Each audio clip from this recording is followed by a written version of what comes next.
प्रभु यीशु मसीह के मधुर और मीठे नाम में आज दिनांक 17 मई दिन रविवार को आप सब श्रोताओं का हम हार्दिक स्वागत करते हैं। आज के दिन के लिए जो वचन है वो लिया गया है भजन संहिता उसका 34 अध्याय और उसका 19 पद। धर्मी पे बहुत सी विपत्तियां पड़ती तो हैं, परंतु यहोवा उनको उन सब से मुक्त करता है। प्रियो, आज का विषय है वह उद्धार करेगा। हमें यह सोचने की जरूरत नहीं कि हमें इतनी सारी मुश्किलों का सामना क्यों करना पड़ता है। सच तो यह है कि परमेश्वर के लोगों को अक्सर दुनिया के दूसरे लोगों की तुलना में ज्यादा परीक्षाओं का सामना करना पड़ता है।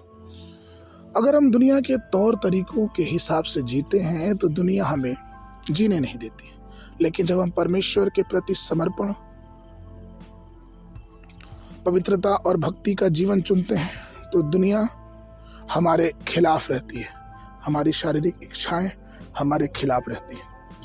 इसलिए दूसरा तीमुथियुस 3:12 यह कहता है कि पर जितने मसीह यीशु में भक्ति के साथ जीवन बिताते हैं वे सब के सब सताए जाएंगे।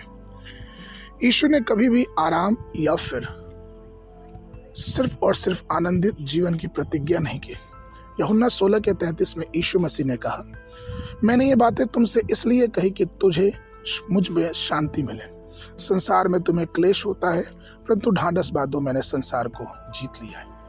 मत्ती 16:24 में यीशु ने फिर से कहा, तब यीशु ने अपने चेलों से कहा, यदि कोई मेरे पीछे आना चाहे तो अपने आप का इंकार करे और अपना क्रूस उठाए और मेरे पीछे हो ले। प्रियो, चेलों ने इसी रास्ते पे चल के दिखाया।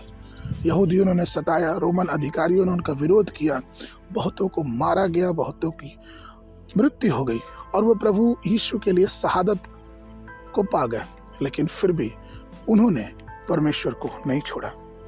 इब्रानियों उसका 11:35 पद कहता है कि स्त्रियों ने अपने मरे हुए को फिर जीवित पाया।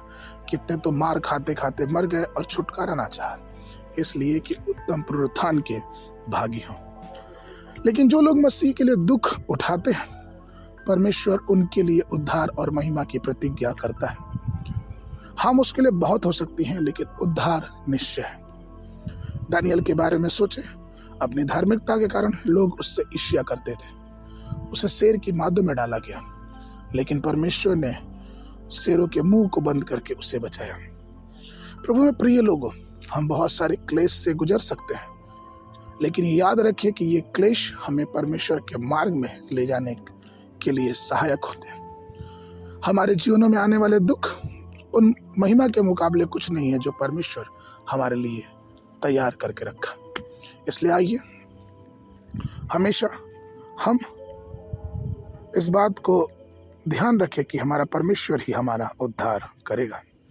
आगे के मनन के लिए भजन संहिता उसका 91 उसका 14 पद। उसने जो मुझसे स्नेह किया है इसलिए मैं उसको छुड़ाऊंगा, मैं उसको ऊंचे स्थान पर रखूंगा, क्योंकि उसने मेरे नाम को जान लिया है। बाइबल अध्ययन के लिए पहला इतिहास उसका 1, 2, 3 अध्याय। संध्या के समय यूहन्ना की पुस्तक उसका 5 अध्याय 25 पद से लेकर 47 पद तक। परमेश्वर आप सबको आशीष दें।